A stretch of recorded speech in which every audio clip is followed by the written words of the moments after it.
यहाँ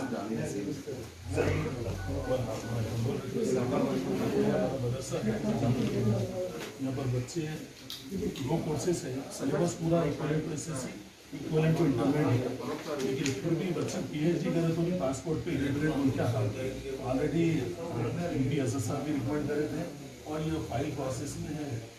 सर सबका पीछे एक मिनट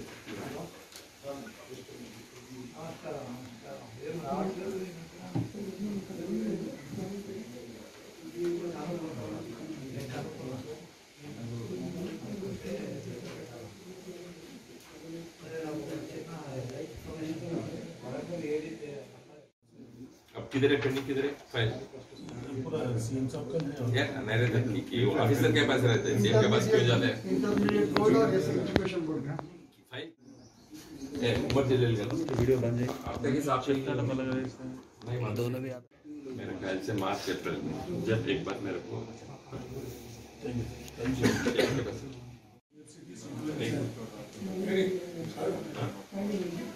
ये वाले